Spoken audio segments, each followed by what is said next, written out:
You're very welcome to another episode of the Scaling Your Business podcast. For this episode, delighted to be joined by Marc O'Dwyer, the owner of Big Red Cloud. Marc, you're very welcome to the show.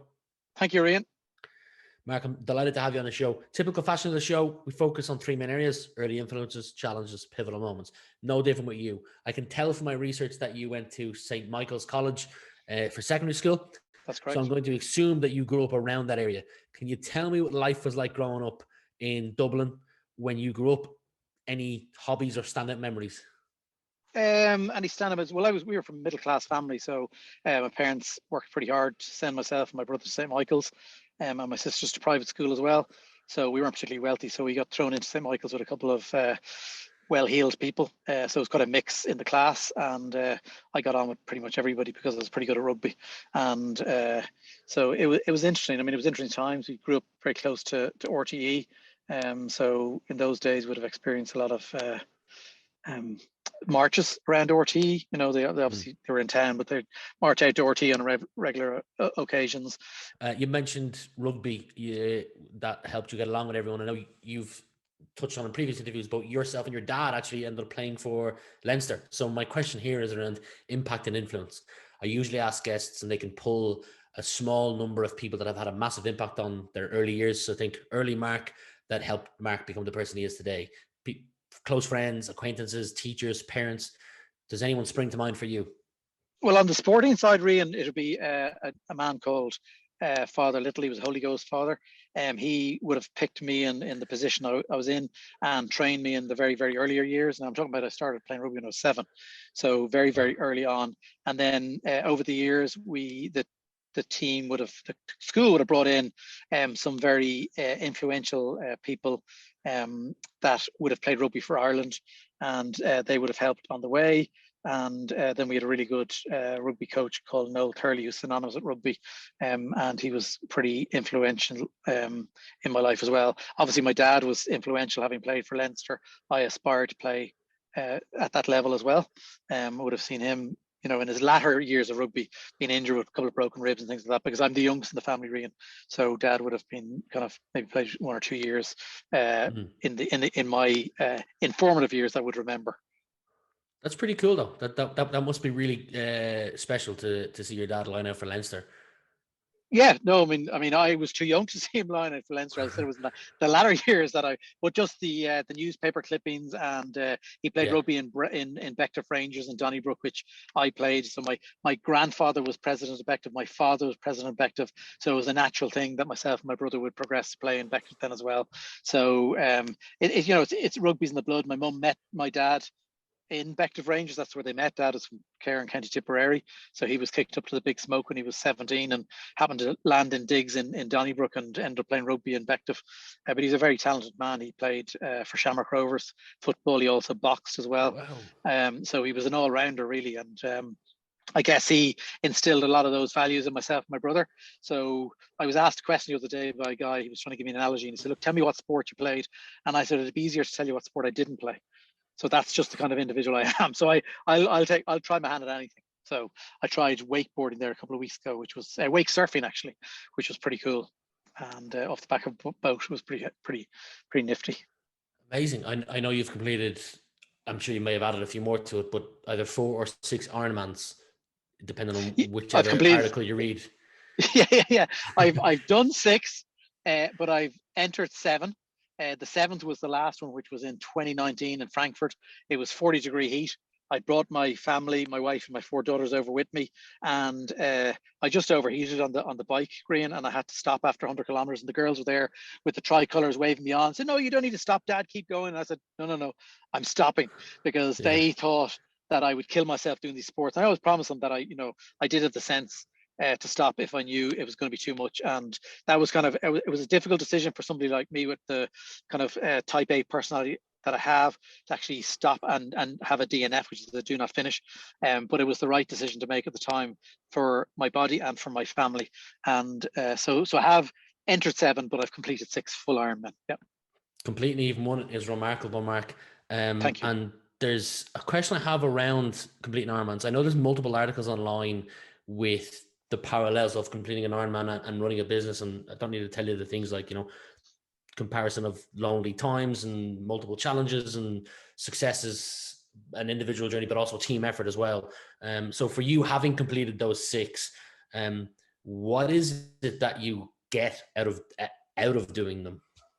Okay, so to do an Ironman, Rian, you've got to be extremely fit. There's a lot of training that goes in, and I find by being extremely fit, I'm on my game all the time. So I'm very sharp in my office, in my company, when dealing with customers, dealing with suppliers, and I just find that gives me the extra edge. So people say, like, why do you do Ironman? I enjoy the training side of it. The competing side is, I mean, it's an insane race for the distance that you do. But when you push yourself in sport to extremes over the years, you're always looking for the next challenge. So Ironman was my next challenge. And in terms of the business, it does keep me sharp. It helps me when I'm out on the bike for long training runs to come up with unique marketing ideas, which sometimes kind of the staff that have to implement them kind of go mad. But it clears your mind. You know, I find it clears your mind. And if you're clear mind, you're very fit, you're very sharp, you will undoubtedly make better decisions in your business. I mean, look, you know, and your listeners know, business is no joke. It's not easy. It's as hard as doing an Ironman. There's ups, there's downs. I've been in the ring with what I call Mike Tyson for several times, and I've been knocked out and knocked down, and you just have to dust yourself down and get up. But I find that if the fitter you are, the easier it is to take those knocks and then try and just get on with it. I love it. Before we move on to this next section, you'll do a much better job at telling the audience what your business, Big Red Cloud, is than I will. So the mic is yours, Marc. Oh, thanks. So just to go back to one of your earlier questions about an influencer, I had a very good accounting teacher in school who some way subliminally, you know, put accounting into my head.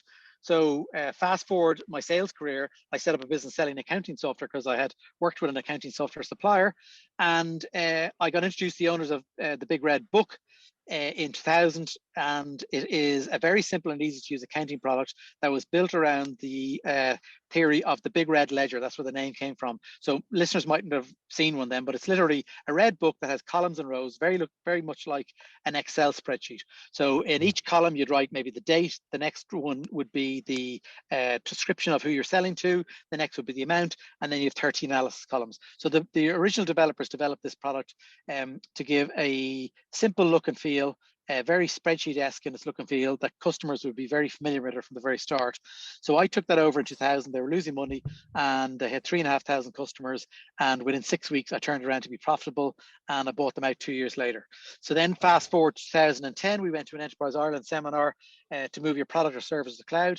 Early doors for cloud back then. I mean, obviously, everybody knows what it is now, but if you can put your mind back then, it really wasn't well known, and accountants certainly would have been very nervous about it because of security. What do you mean you're holding my data somewhere else? It's not going to be my own machine. So it was a big risk, Rian. We had sold another business, and I basically took that money and I threw it on the red number on the roulette wheel, which is Big Red Cloud, and I risked it, and we invested heavily in developing Big Red Cloud. So it's a simple, online, easy to use accounting software that uses all the latest technology to make life so much easier for a small business owner in terms of automation. So we've brought in AI and machine learning, so you can import purchase invoices automatically now. You can link automatically with the pillar banks in Ireland, so AIB, Bank of Ireland, Ulster Bank, so be you know, I mean, they're not around, going to be around, but Revolut, N25, so all the good ones. So what that means is it's bringing in all your transactions, your payments and receipts from your bank into your Big Red Cloud, so you don't have to manually input them any longer. So it's cutting down errors, it's cutting down mundane tasks that people don't like doing, and it's speeding things up for you. And keeping it simple at the same time is one of the core messages. Well, yeah, like Rian, we've invested heavily in the back end to make it really simple on the front end. So I don't want anybody to fool that because we keep saying it's a simple product, it's not for every company. It is for every company. We've just made the functionality on the front end simple, but the technology and the money, we've invested over 4 million developing this product. So we've put a huge amount of effort into making the back end very, very complicated and slick to do all the accounting calculations that are required, produce the VAT returns, link up with your banks, have your VAT return for the revenue, do your bank reconciliation, and produce a trading profit loss and balance sheet. And we give it free to your accountant as well, so they can help you out. So don't buy. any means think that when I say simple and easy to use accounting, that the product's simple. It's simple for your use. Yeah. And that's see, business owners that don't know accounting and bookkeeping and do know their product or service can get on doing what they're good at, and our product will help them get a proper set of accounts at the end of the day and know if they're making a profit or loss, and know what cash they have in the bank or what money they owe to their suppliers.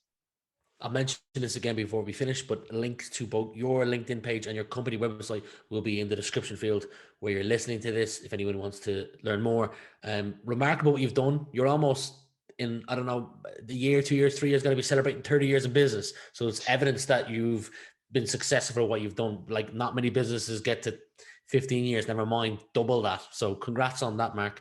Yeah, well, I've been through, I think, 3 or 4 recessions at this stage, and obviously COVID was like a nightmare for everybody. But yeah, whatever way, I've been able to manage the wagon through it all. Great team, Rian, and I know that's Yeah. a cliche. Everybody probably says that to you, but I have only been successful because of the people that have been around me, and that goes to my wife and my 4 daughters in terms of socially and supporting me, to the likes of my COO, Catherine Lockhart, and my business partner, Porrick Nolan, who's a chartered accountant, and he's also a techie guru. So he wrote Big Red Cloud. Everybody thinks I'm an accountant, Rian, but I'm not. I'm a marketeer and a salesman. That's what I am. I just liked accounting, and that's how I got into accounting software. Well, marketing is what you studied at college, correct? Correct. Yeah, I was in Yeah. DIT, which is called TUD now, Yeah.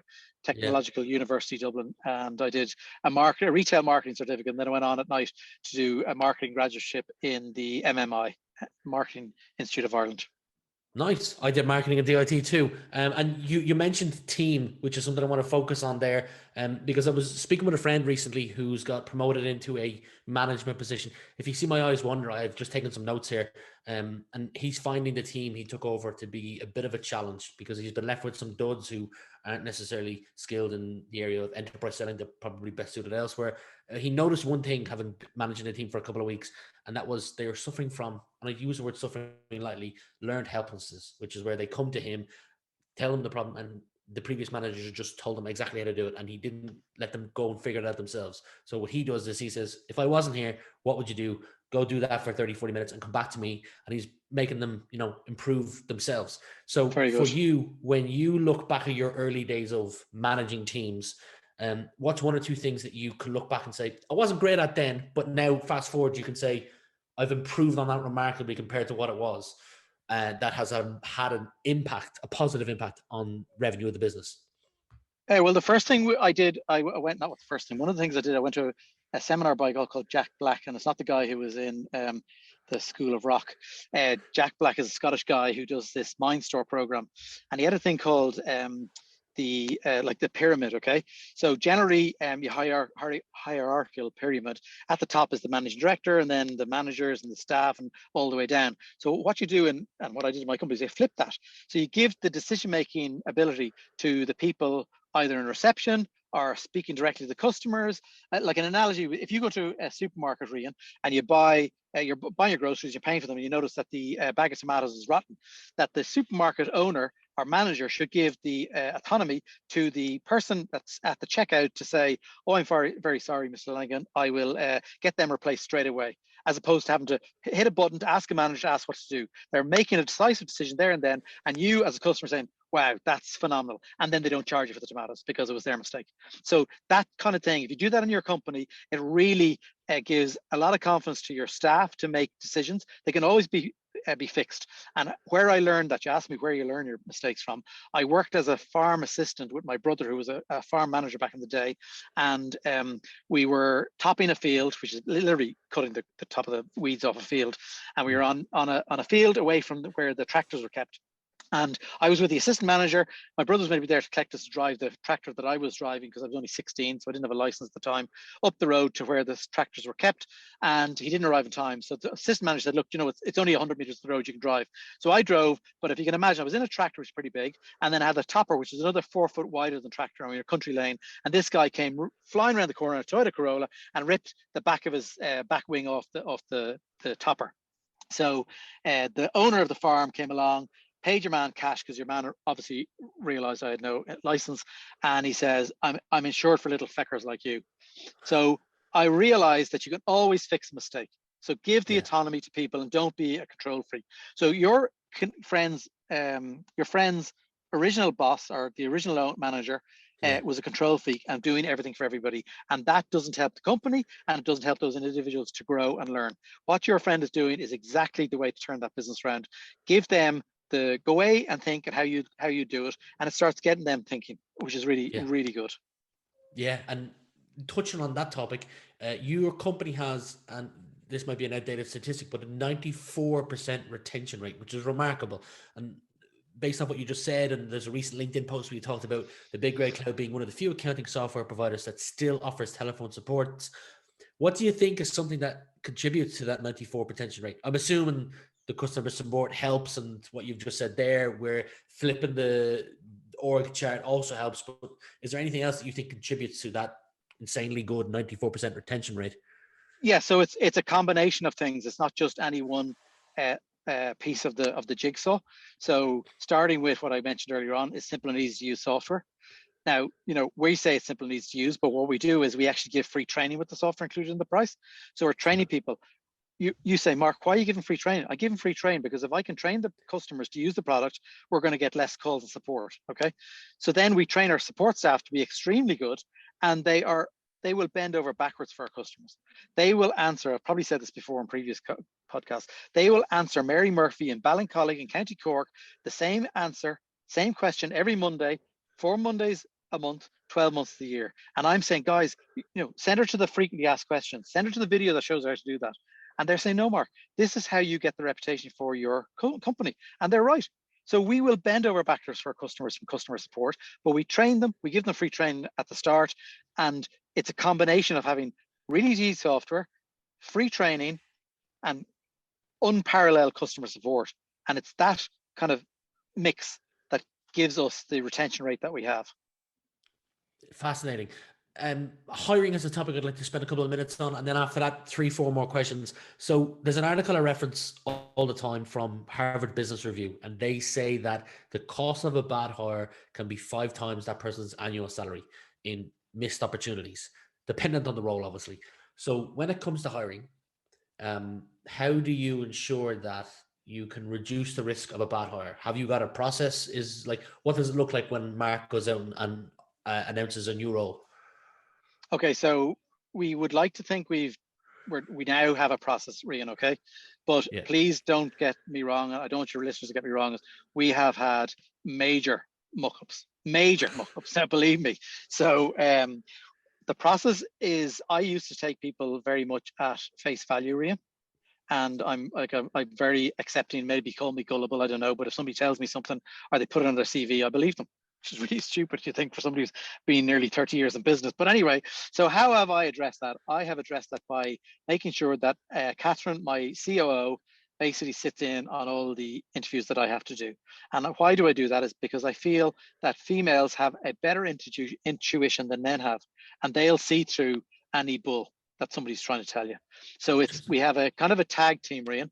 We have a list of questions, and every second question, it'll be from me or from her, whether it's a male or female candidate that we're interviewing, and then we will score them out of 5, and then we'll compare the scores afterwards. And it's like men is from Mars and women are from Venus, whatever that saying is. Like sometimes I'm given a 5 and she's given a 1, and she spots something that I haven't seen, and vice versa. So I think a team interviewing is a really good way of negating having a nightmare of a hire. But it's not always going to be, you're not always, like, I don't know if you've heard, I hired a sales guy when I was trying to open up in the UK, and many years ago. He was an ex-SAP sales guy, so he had credentials for selling accounting software, and after 6 months he hadn't sold anything. So I went over to basically to fire him. He kind of sensed that, and he didn't bring the company laptop. He didn't bring the keys of the office that we'd rented in London, in Uxbridge Road, I think it was, and he didn't bring the keys of the BMW 318i that I'd given him. And it took me 6 months and a private investigator to find the car. Holy moly! And I'd interviewed him myself. So hands up, like nobody else to blame. I can see why you've implemented a process now that can hopefully reduce that happening again. Yeah. Now, having said that, Rian, Catherine's with me 17 years. I have 2 ladies that are with me in excess of 22 years. I've support guys with me 10 or 11 years. So we have a long-standing. People stay with us a long time. Now, in the last 6 weeks, we've hired 3 new people. So maybe if you come back to me in 6 months or a year, I might be able to tell you if our process has been successful or not. Congrats on the new hires, because that shows that business is going well. Yes. What's your personal definition of success? My personal success definition is making sure that your customer is happy and that you are giving something back to society and you are making half decent wage for yourself without getting too greedy, and making sure that your staff are happy and your company is growing on a regular basis. Solid. 2 more questions for you, Mark. What are some of the things that you're focused on over the next 12 to 18 months to achieve that consistent growth? I noticed that you recently announced a partnership with Square. I'm sure you have other partnerships. Is there acquisitions? Not that you'd say if there was, but is there, prospecting into net new accounts, potentially new markets? Give me a quick overview of what the next 12 months look like. Yeah, so we're increasing the features and the technology within the product. So this month we're going to be launching a easy website builder. So not only will it build your website, it'll build an e-commerce platform, but the point of that is because it's fully integrated with Bigger Cloud. So the minute you sell something on the web and your e-commerce site, it'll automatically go into your accounts, and that'll be the first to market. There's no other product in Ireland that does fully integrated product.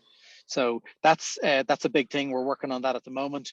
You're right, the Square integration. We actually got word today, Rian. Actually, the testing is complete with Square, so we're going to beta. So within a week or 2, we'll be fully live with that. So that's going to enhance again the process that our customers have with their customers, because it'll have a payment link integrated in the invoice that be sent out to their customers, and they just click on it and they can pay. Or if it's a printed invoice, it'll have a QR code where you just scan it and they can pay. Wow.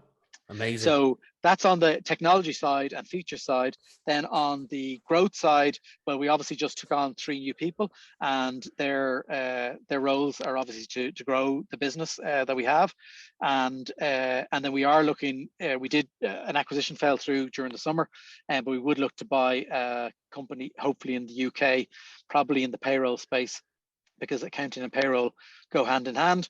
And if we can get a UK payroll company that doesn't sell accounting software, then we have a ready-made set of customers to sell our accounting software to, and then we have a UK payroll as well.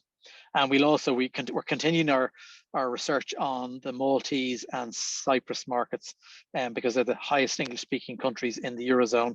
And we kicked off looking at that when we heard Brexit was being announced. So we're still researching over there. I learned something new on each podcast. Second last question for you, Mark, is if you were the final decision maker in adding a mandatory subject to the secondary school curriculum, what would it be and why? Entrepreneurship. It's not on the curriculum, because I think there's an awful lot of DNA traits in children, that if they are taught entrepreneurship, we would have way more startups in Ireland, with a better grounding and understanding of what's required to run a business. Because a lot of people just default to doing, they've worked as a whatever it might be in their companies, and then there's some tipping point in their life. It might be redundancy, it might be just got annoyed with a new boss and decided to leave, and they decide to set up their own business. But they are completely green, as I was when I set up my business. I don't want people to think that I wasn't. And so I think if there's a full grounding on entrepreneurship at Leaving Cert, or 4th, 5th and 6th year level, it gives those people a kickstart for when that tipping point happens in their life, or they'll leave college and they'll set up business straight away, which can only be beneficial for the country. Final question, more of a chance for you to give a shout out, is I see that you're taking part in Movember this year. I'm assuming there's a link where people can go and click and donate.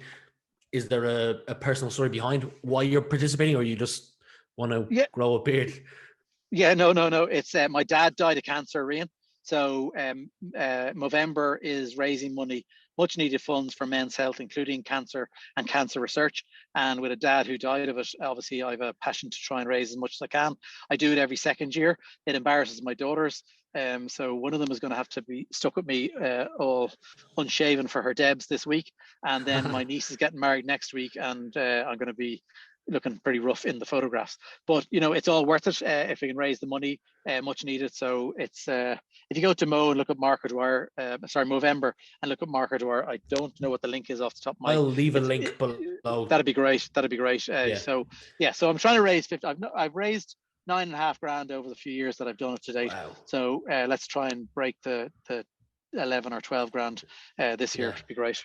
Awesome. Well, I'll leave a link to that below and both your company website and your personal LinkedIn page. But for today, Marc, been great spending the last 25 minutes with you, and I wish you continued success. Rian, it's been a pleasure. Thank you very much for having me on.